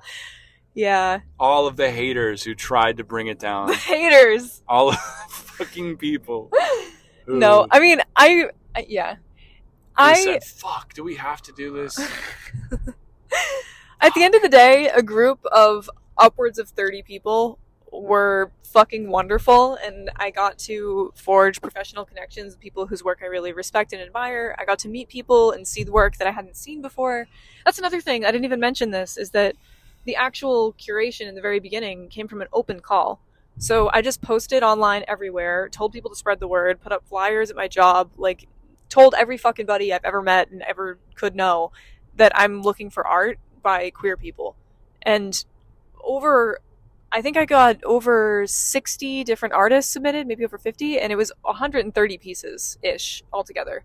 And looking at every single one of them, making sure that I have the size, price, dimensions, medium of all of that stuff, organizing all of it, taking it all from a random like document, like Google form thing, and sorting it by artist, sorting it by size, sorting it by medium, making sure that different colors exist throughout the exhibition, making sure that the measurements all fit within the cubic space, making sure that things that are supposed to be on a plinth aren't bigger than the plinth, that I have tables for all the sculptures, that I represent people in a way that they want to be represented, and I print out their artist statements or their statements about their work.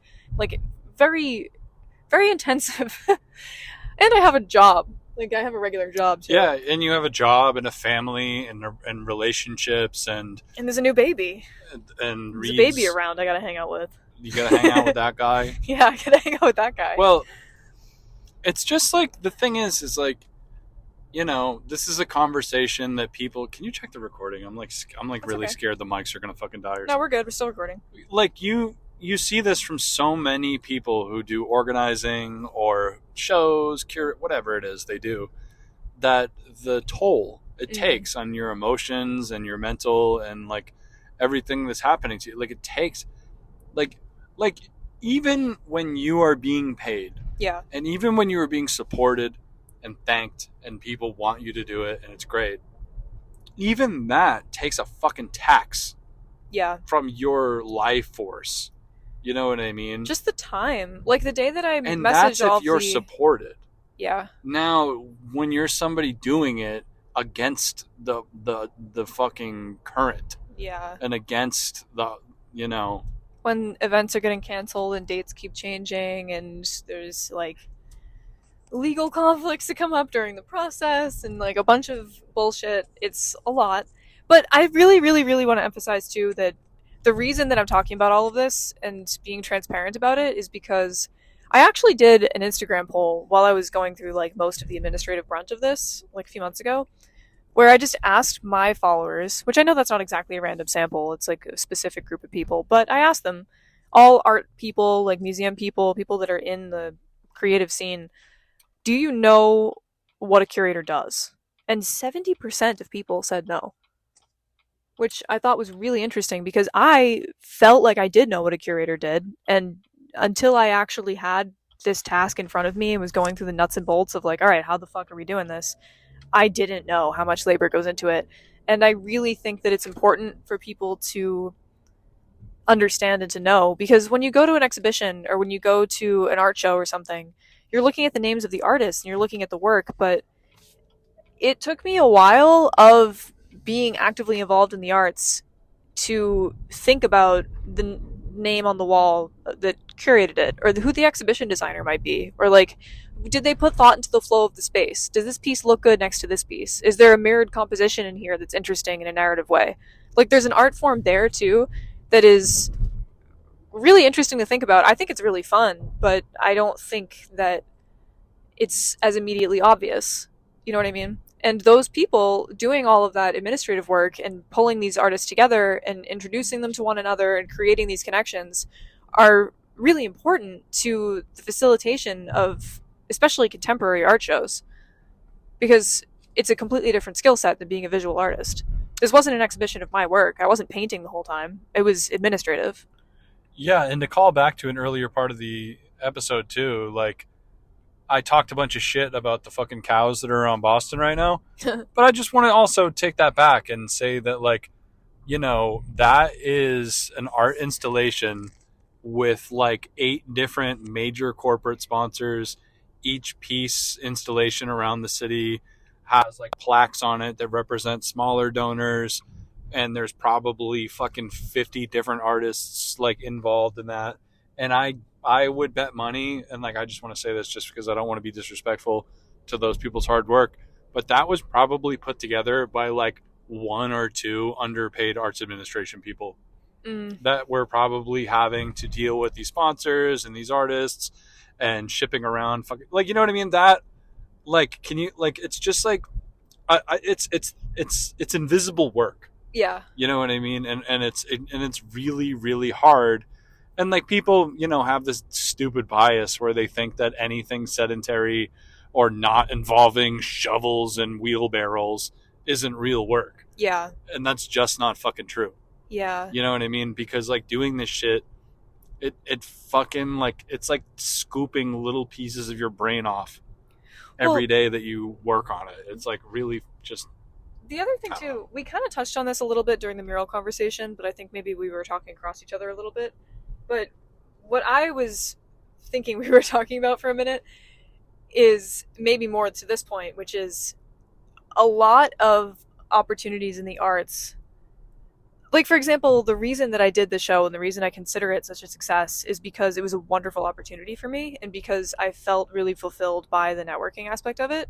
But I was still definitively, like, that's something that a curator putting together an exhibition like this that, like, has their master's degree and is working at a museum or something like that would probably have at least a $60,000 a year salary and would be doing it full time with, like, support and consultants and an assistant. To do that on your own for free is like, I don't know, would you do like a fucking, like, I don't know, trades apprenticeship for exposure? Tattoo artists certainly do. Yeah, I mean, that's a whole conversation too. Yeah. But I think it's interesting because what I was trying to say about mural work and stuff is that just because someone is accomplished does not mean that they're not working class. Like, you get paid in accolades in this field, and it's really difficult to claw your way up to a position where you have enough kind of, I mean, clout, I guess, but enough on your CV and enough experience under your belt and enough education, if you're able to get education through a formal setting, to ask for the salary that you deserve the whole time. Yeah, and I've said this before, but like, we literally have interviewed people, and I know people that are in nationally touring bands that are recognized and that have toured fucking Europe and all across the fucking world with thousands of people, hundreds of thousands of people listening to their music that drive for Uber Eats. Yeah. I literally know somebody who is in an internationally recognized band. Yeah. With hundreds of thousands of monthly listeners that delivers fucking food. Yeah. And I think we need way more fucking transparency around that. I think it's really important. And artists that are getting recognition or are trying to get recognition that do, you know, you gotta fucking eat. You gotta fucking pay for shit. You can't just sit around and be too fucking proud to earn. You gotta fucking hustle. You gotta get the fucking money. Yeah. And it's not gonna come from paintings and music all the time. But people that are doing that, there's a lot of shame. You know what I mean? Like, I mean, I don't really talk about it myself, but like with my day job, like, it's like, you know, I'm fucking delivering food too, man. Yeah. I don't want to get too much into it because I don't want to like expose myself or something to negative, whatever. But like, you know, I've delivered food to people where the person on the other side of the door is someone that I know. Really? Yeah, multiple times. And now straight up, it's fucking embarrassing. Like, people that I know, like, can you imagine if you were like driving for fucking Uber? There's nothing wrong with that. In fact, it's a fucking excellent job because you can make like $10,000 a month. Yeah. This is a fucking excellent fucking job. So shout out to all the Uber drivers. But like, can you imagine if you were like every day, like building like your brand as an artist and putting yourself out there and networking, and you're like got a professional lunch with a curator like in a couple weeks, and it's like, you're like really hyped about it. And then you pick up somebody for an Uber or something, and it's that person. Yeah. Wouldn't you just want to literally like sink into the ground? Yeah. And I'm not saying that that's embarrassing to be an Uber driver. I fucking, like I said, dude, I'm the dude saying, I'm picking up an order for John S. Yeah. And then I'm fucking, you know what I mean? I'm that guy too, you know what I mean? And it's like, it's hard. It fucking is like, you feel like a fucking loser. And it's like, what are you gonna do?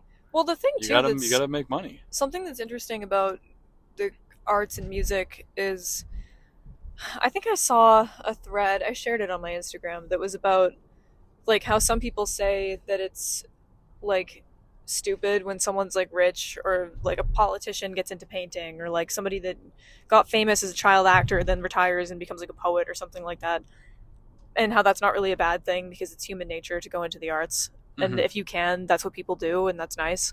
That's true. But the other thing about that is you're in this playing field where it attracts anybody who can do it and has access to it, which is awesome. But that means you're dealing with and competing against a lot of generational wealth and people that are from generational wealth, because people are like, why wouldn't you? You know what I mean? If I didn't have to work, I'd be painting all day. Like, all power to them. But I was thinking about this today because I just was reflecting on the fact that, like, I don't use my last name, and I've never thought about it before. And I was thinking about how maybe if my last name were, like, I don't know, something like Kennedy. If I was a fucking Kennedy, I probably would use my last name. You know what Sure, I mean? yeah, what the fuck? Nepotism? Fuck it. Give me some. Yeah, unless you're like... Nepotism, please. Yeah, and I mean, I don't know. There are things that you don't think about. Like, when people are like, oh, you shouldn't be embarrassed about working a trades job, or you shouldn't be embarrassed about, like, driving for Uber or whatever. Like, that's completely true. But I think that there's a certain threshold that you cross where it's like I came up around and have lived around people where everybody's doing that. Like, that's what you do, is you wake up and you work, and if you don't work, you don't have money and you, like, die. Like, it's not like you're, like, totally fucked. Maybe you have a savings account, but it's like your labor is equivalent to your quality of life, and that is not true for everybody. And the majority of the people that you're competing against in the arts probably don't have that as a reality, which is why I think it's really important for people to be kind of more transparent, if they can be, about what their situation is. Because, for example, I had somebody ask me at the opening for Holding Space, like, how did you get this? Like, if you don't have a bachelor's and you're in the DIY scene, why are you curating the Seaport? And it's like, because I worked my ass off, ate shit for like 6 months, had no days off, and I knew a guy. To be honest with you, like, it's not like I just unlocked some random thing and now I'm a billionaire. Like, an accolade is not a paycheck. And if you're an artist that is getting gigs and you're working frequently and you have a lot of followers and shit, like, that's awesome and that's the goal. But if you don't take that job, and if you take like 3 months off, 6 months off, a year off, are you fucked? Or are you fine? Because if you still need to work in order to eat, you are working class. That's what that means. And I think that there's nothing wrong with that. And it's probably the reality for the majority of people in the United States. But I think it's important to keep that in perspective, because there's nothing to be ashamed of about that. That's everybody. You know what I mean? Or a lot of people. I don't know. I just contradicted myself, I guess, but I don't know. I have a lot of thoughts on that. Yeah, of course, man. And it's like, I was just about to fucking say something and I completely forgot it. I guess maybe to backtrack a little bit, maybe my point wasn't that's everybody, but maybe more so, like, don't compare yourself to someone who's getting a lot of gigs because you feel like you're poor and they're not, because you can't see behind the curtain. Yeah, and we live in a world where there's, like, so much pressure to maintain an image of being, like, you know, grind set, like, oh, I'm killing it, oh, I did this, oh, I made, you know what I mean? Like, we're all under this, like, stupid cultural social media pressure to look like that dude. Yeah. But it's all bullshit. It's all fucking dumb. It is. Like, and in terms of, like, accolades and shit, like, I got involved in a project that is super fucking cool. I guess I could just straight up talk about it, but it's a museum, right? That's an older, not very, like, well known around here, but not exactly, like, you know, whatever. But it's like they have this program where they get art from artists and hang it up in cool places, to put it simply. And, you know, these were, like, really prestigious things. They're like, oh, we hang, like, art in, like, this really important place and, like, this and that. And I'm looking at the list of artists involved in it, and it's, like, names I recognize and, like, really cool. And I'm like, whoa, this is fucking sick. Like, I'm going to be involved in this thing. Like, this is really going to help me out and, like, get me paid. Yeah. Like, I found out that it's actually the opposite. And there isn't, well, it's not the opposite. There is no pay, really, in any meaningful sense. Like, they do, whatever. I don't want to, like, you know. No, I think it's a good thing to be clear about this stuff. Yeah, but I don't want to, like, you know, share, like, you know, I don't want to fucking be a dumbass and fuck up a relationship or something, but I just thought it was interesting too that there are artists that I know are doing really good and get a lot of recognition around here and are successful, that are doing this prestigious thing for free. Yeah. And I was just kind of like, what the hell is up with this? Well, I think what am I like? It's like, I mean, I'm down to do this thing and not get paid just because it's cool. Well, that's where it is, right? But like, that's why. Yeah, but it's, I don't know. That's why I did curation without getting paid, because it's like, I'm just some guy who's never curated a show before. Like, of course I'm gonna fucking do it for free. Yeah, and you know what? If the MFA Boston was doing some like fucking crazy ass contemporary art show and your art was relevant to it for some reason, and a curator wanted your piece and said, hey, like, Theo, like, I'd like to, like, you know, I'm from the MFA, like, I'd like to, you know, come down to your studio and like buy you lunch and look at some of your work, they probably wouldn't offer you money, right? They'd just say, oh, we'd love to put this in here. Can we take this piece? We'll have it for 2 years. They don't say, and we'll give you $10,000. I don't know. They just say, hey, we'd love to put this in here because we feel like this piece that you made is important to the story we're trying to tell. And would you honor us by letting us take this piece for a few years and whatever? I have no idea. I wonder if they do not think. I mean, I don't know. Like I said, I don't want to, like, I'm not like, and if that is the case, I'm not saying fuck the MFA. I'm not saying anything like that. I love the MFA. Big fan of the MFA Boston. Best museum in the fucking world. Whatever. But like, I'm just saying, like, they don't. Well, you know, we're speaking about something that we just don't know the facts anything about, like, at all. But I do not think that they're giving. Like, we literally interviewed. We interviewed people who weren't. I don't know. I'm just saying, even if that were the case, it would obviously not be our business. We wouldn't, like, if we were talking to a person that was in that position, we wouldn't be like, so how much money did they give you? Right? Like, that would be. I don't know. I mean, off the air, I don't know. I probably wouldn't unless I knew them as like a friend. But yeah, if I knew someone in a non-professional context. I personally, like, and not everybody feels this way, and I don't think that it's good to maybe pressure people to, because it can be a sensitive issue for people that, like, I can be sensitive about money sometimes because I have experienced a lot of things and probably will continue to, where I can't do things that I would like to do that some of my peers can do because I don't have as much access to wealth as they do. And that's a sensitive thing to talk about. So it's not great to pressure people into saying what they have or what they were paid. But I think that if you're comfortable sharing that at every opportunity is really important, because that's, like, we exist in a field, I think this is probably true for musicians too, and writers and anybody that's in a creative, maybe non-traditional career path, where probably 90% of the people that you talk to don't understand the business at all. Like, they might understand what you're doing creatively, they might appreciate it or look at it and think it's cool, but they're in a different sector, and it's one that doesn't translate to the world that you're in.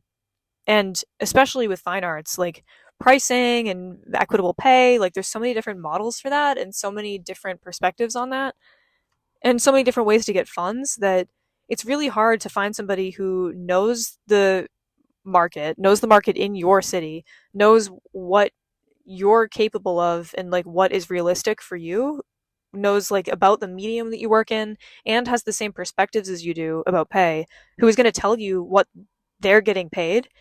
Like, if you find somebody who's willing to share that information with you, I think it's really helpful because it's salary transparency.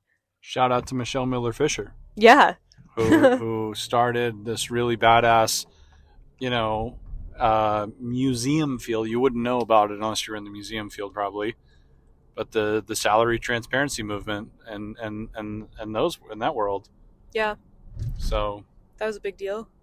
Yeah, I mean, I personally don't. I mean, I only know what you've told me about that and what she told us about that on the podcast. But, you know, it's fucking sick.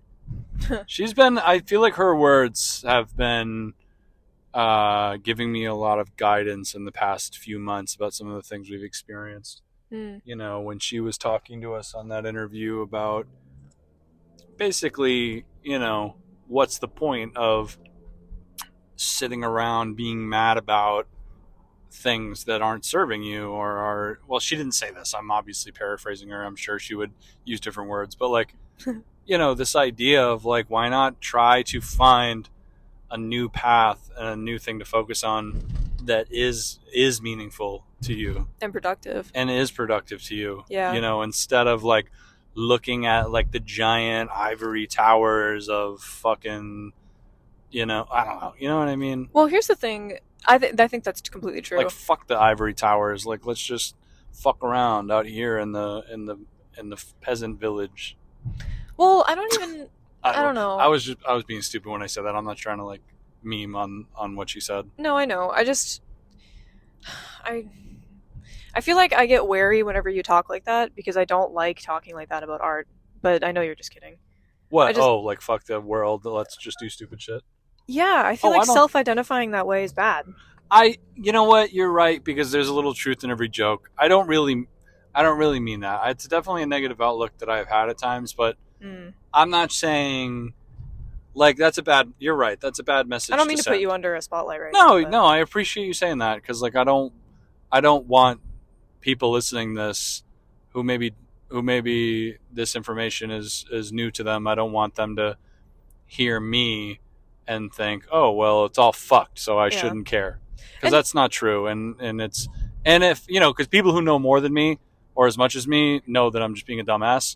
Yeah. But if somebody who maybe didn't know, that would be a dumb example to set. Well, the other thing, too, like when we were talking about accolades don't equal pay, don't equal, like, networking, like, they're all separate buckets that add up to maybe this goal of what success feels like it would be in our heads, that are all not separately attainable and can all be attained maybe, but it's very rare that someone has all of them.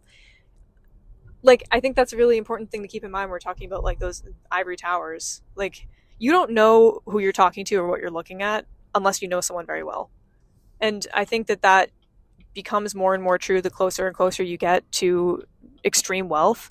And when you're talking about like blowing up as an artist or like being an Art Basel or like being a household name as a painter, that's kind of what you're talking about, is that dream of like 100% success, which, I mean, I know that's like, no, we don't really expect that in our own, like, I'm not like saying that I'm going to be a rock star, but you have to remember that that's the scale you're talking about. And if you're mad about people that are at the upper levels of the level that you're in, you're really just distancing yourself even further from that contentedness with the success that you have. You know what I mean? I'm not trying to say you, I'm just saying in general. No, like, can you imagine if I was like, fuck, man, I wish I was as rich as Elon Musk? Yeah. Like, I'd be a fucking idiot if I said that. Yeah. Like, and I was just literally mad about that. Well, I don't even mean it like that, though, but it's like, if you're thinking about the scale of the art world and the scale of what is possible for your success, if you really buckle down and you work hard and you network the right way and, like, say this happens to you and it's a lightning strike and you become that person, that's a really, really, really long road from where you're at. So if you're standing where you're at and somebody who you can see a couple feet down the road that, like, maybe has a nice job at a gallery or something like that is pissing you off and you're like, fuck those people, I'm not like them, I'm going to do my own thing. Fuck all of that. You just abandoned the path that you haven't even started on. Fuck that. Don't think like that. That's poison. I've seen so many artists fail. No, I'm serious right now. I've seen so many artists sabotage their own careers by burning networking and burning connections with people who didn't actually harm them because they felt like an imposter in the same room as that person because they were assuming that person had more monetary or, like, maybe less tangible success than they even really did. I call that... You can't just sit in your hate, you know? Yeah, I call that born loser mentality. Yeah. And when I say that, I don't mean that person is a born loser, but it's walking around with a chip on your shoulder, believing in every context that you are a born loser. You got to shed that. You have to. It's poisonous. It will fuck your life up. It's fucked up. When I said that's my whole life, I wasn't even kidding. I have fucked up a lot of shit because I walked around thinking that I was a piece of shit and I was less than the people I was talking to. Yeah. And people could probably see that in the way I act. People probably would meet me and know that I felt that way. And I don't know, man. Whatever. Like, it's bad for you. I think that's why I get so hot about when you, like, make jokes like that. Because I know that you're not really like that, at least since I've known you anyway. But I just worry that is a dangerous and toxic outlook. Yeah. Of like, fuck these people, fuck these rich people, fuck this place is not for me. Because it's like, none of that matters, and you belong anywhere you are. And when we talk about ivory towers, you know, look at us. I mean, it's a survivor's bias a little bit, but like, look at us. Sometimes when you look at the ivory tower and you knock on the door, you say, hey, can I come fuck around in here? The people might say yes. Yeah. You know, like sometimes, and you know, and also sometimes that ivory tower is some bullshit sham underfunded administrative mess that is accomplishing nothing, and you shouldn't even care about it. But here's the thing. You shouldn't be looking for the things that are fucked up or looking for tricks or whatever. You should just be going into every opportunity knowing what you want out of it and getting it. Because even if you take the job that looks amazing or whatever from like a nonprofit that's going under and you don't know it till you're already in it, or like some arts administration thing where it looked like it was great but it's not, or some art show that seemed like it was going to have so much more opportunity but it didn't, whatever. If you're there because I applied to do this and I'm not getting paid, but I get to put it on my CV when I'm done. Even if it's a fucking dumpster fire, you do that and you leave and you brought something with you. You made connections there. You were the best employee that they have, and that sucked for you for 6 months, but then you left and they remember you as really good. Now you have 6 professional references from this nonprofit, whatever place. Like, don't expect anything to be the step up, just expect it to be a stair on the way up to wherever you're trying to get, and you will never fail. And if you go into a business opportunity expecting business and not someone to be like, hey, I really love your work, I think you're wonderful, I really care about what you're doing, if you just expect them to hand you like $200, they're going to give you that cash and you leave. And if you get more than that, that's fucking awesome. But at the end of the day, it's business, and it needs to be that way, or you're going to drive yourself insane. I'm talking to my past self right now. And dude, you could like, and like, let me say this too, like, everything, maybe this is just me, but every good thing, this could be a gratitude thing, but I'm never going to change. I don't think I'll be like this forever. But every time I accomplish something or something good happens to me, Yeah. I enjoy it and I feel that euphoria or that happiness for like 10 minutes. Yeah. And then it wears off and I don't care anymore. I go, hooray, this is great. I'm so happy. And I write it in my journal and I feel good and I get pats on the back, and then it completely just dissipates. Yeah. And I don't think about it anymore. And I don't do that on purpose. It's just because I'm insatiable. Yeah. It's just a strength in a way. I just can't have enough. I could literally be the most, like,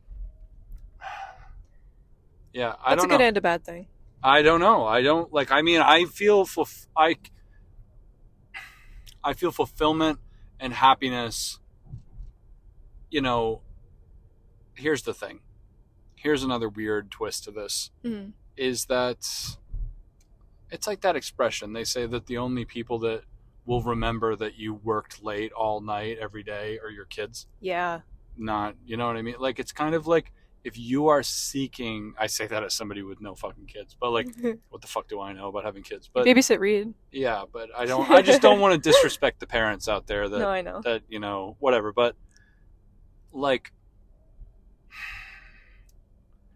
I just feel like this whole idea or this whole conversation in a way is predicated on basing your emotional well-being and spiritual fucking oneness in the world on professional success, right? Yeah. And it's just like, of course I do that. If I fucking am a flop and you know, my things, nobody shows up to my event or nobody listens to my thing or nobody of course I feel the embarrassment and failure, shame. Of course I do. I feel that every single fucking day.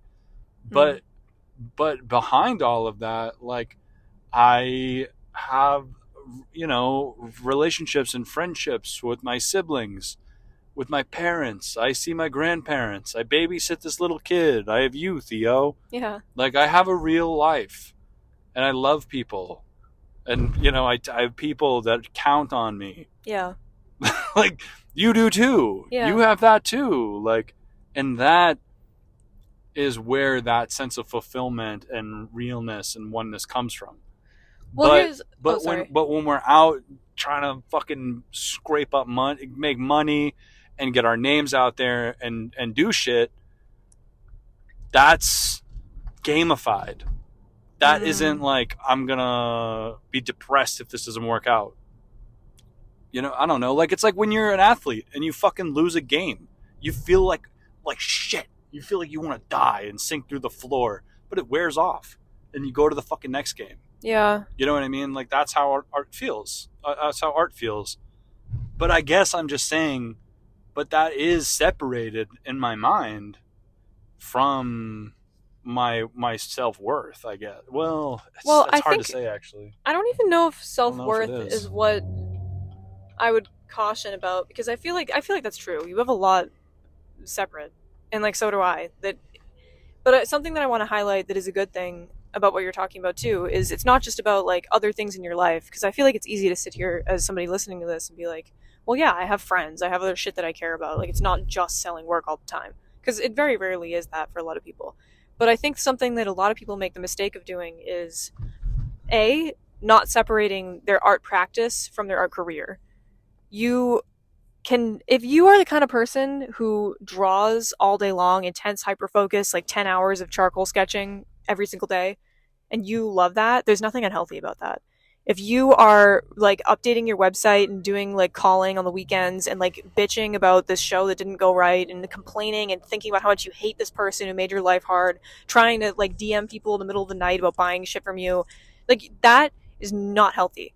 Doing that like on the weekends in your spare time all the time, it's not healthy. Even if it's a full-time job, if you work, people talk about this all the time in office culture, that if you work a 9 to 5, even if it's your own business, and you don't shut your phone off when you go home and have fucking dinner with your family or go out and go for a run or do whatever it is that makes you happy without thinking about that, you have a problem. And if you're answering phone calls on the weekends, if you are like not, assuming you have like a regular Monday through Friday, like if you are using your personal time where you're not being paid to do things for your job, you have a fucking problem, and you're being a fool, honestly, for a company that doesn't give a fuck about you, even if it's your own company, because you could be replaced one day and it will be over. And I think that it's really hard for a lot of people to think about their art like that, but you have to think about your art like that, because who the fuck are you benefiting? Are you benefiting yourself or your career to be all pissed off about this gallery giving you a hard time on your fucking Sunday? No. It doesn't matter. It's not that deep. You know what I mean? And I think that that's something that is really difficult. That's difficult for me, even, where it's like I feel so impassioned about this thing that I've been working on nonstop for like 6 months, and I want to talk to all my friends about it. I want to constantly be thinking about it, but sometimes I'm in a context where I'm hanging out with people that aren't art people, and we're just going out for drinks, and I'll talk about it for a few minutes, and then I have to put it away, and we'll talk about other shit, because it's not the number one thing. Or it's like a weekend, and I'm watching a movie, and I'm like anxious about this art deal that I have to figure out, and I shouldn't be. And those personal boundaries are critical. Like, you shouldn't feel like shit going into an art gig, because at the end of the day, it's work.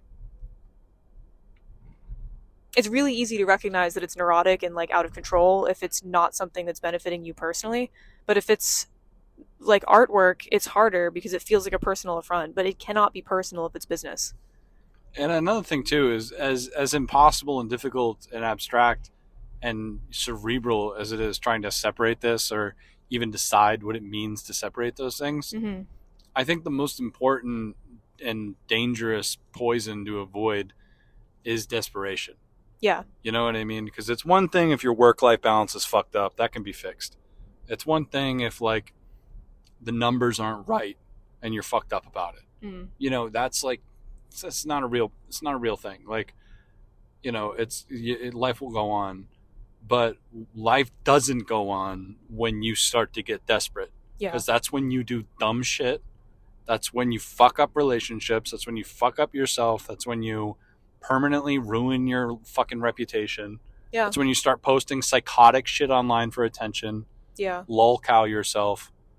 Like this, or fuck up. I'm serious. Like, people fuck their lives up when they become desperate.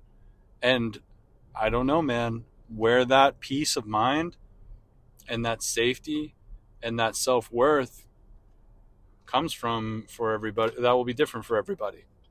Some people will find that, in meditation or in family or in therapy, whatever. But I don't know. Yeah. I don't know. Maybe that's not. I just feel like that's like the worst case scenario of what we're talking about. Because it's one thing. I mean, it's like a luxury problem if you're obsessed with work and you have no work-life balance and you're making millions of dollars and everyone loves you. Like, is that even you know what I mean? Like, who's trying to fix that? You know what I mean? But I feel like a real fucking problem is you're just like obsessed and constantly working and failing. Well, I don't even Because I relate more to that. Yeah, but I think I would even take it a step further and say that it's bad in both cases, because whether you're failing or succeeding is out of your control. If you're stressed and you feel like shit and you're angry and negative all the time because of something that you're supposed to love, you need to take a fucking step back. That's honestly, like, it's not because of anybody in particular or anything, but that's part of the reason I'm excited that this show is coming down, because I've spent all of my weekends working on this show since February, and it's summer. Yeah, we haven't done anything fun on a weekend in months. Yeah, because I work my ass off for free, and I'm glad that I did. But because don't even forget that we also do this podcast every week. Yeah, and that's why I fucking refused to record last week, to be honest with you. It was midnight, and I had spent the entire day. I did my day job, then we did a thing where we went on a educational tour thing. Needed to eat and we had to record for the podcast. We were working on the podcast on the way home, talking about doing interviews. I hadn't taken a shower in 2 days because I've been working my ass off, and we didn't have a fucking episode to upload. And I was like, you know what? Fuck you, Brian. And I'm like, come on. We need to record. If we record right now, we'll be done by 2 a.m. Fuck you. No. So sometimes you just need to stop. And that's, I think, maybe the thing that I really want to be transparent about is just because someone has an accomplishment under their belt and just because someone's getting gigs doesn't mean that they're chilling. Yeah. The amount of gigs actually may correspond to the amount of stomach ulcers and migraines. Yeah. And dietary gastrointestinal issues. Yeah. This is a really good conversation, and I would love to continue it, but my phone is at 3%. Yeah, let's shut this shit off. We also recorded a whole new episode. Yeah, I mean, this is kind of interesting. I think that it connects to the first part. I think for continuity issues, we can't separate. I think this is just going to be a 2-hour solo episode. Let's fucking go. Yeah, dog. We're and then chilling. I did. And we actually talked about real shit, not can you pee in the pool or not. Yeah. Good for us. I really, really, really do want to talk more in depth about the actual pieces that are in the art show, though. Maybe we could do that tomorrow because we're gallery sitting again. I think doing a pickup. I'll talk to you about that off air. Okay. We could talk about that right now, or we could go eat some good food and watch TV. You pick. I want to eat food and watch TV. Yeah, fuck art. All right. Thank you all for listening. Love you. Love you. Bye. Bye. Should we start signing off all the podcast episodes like we're hanging up a phone call with our grandparents? Love you. Love you. Okay. Have a good day. I'll see you Sunday. Okay. All right. Okay. Talk to you later. Okay. Thank. Love you. I'll change Love you. my Love oil. you too. Okay. All right. Love you. All right.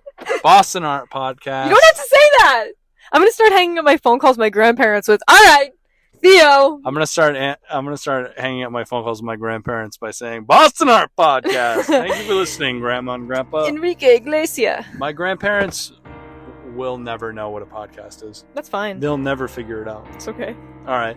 Bye, everybody. Bye. Boston Art Podcast is an independent DIY production by Brian Huntress and Theodora Earthworms. The information contained in this episode represents the views and opinions of the original creators or our guests, and does not represent any institution, organization, or business. Find us on Instagram at Boston Art Podcast, and tune in for a new episode every Friday. Thank you for listening.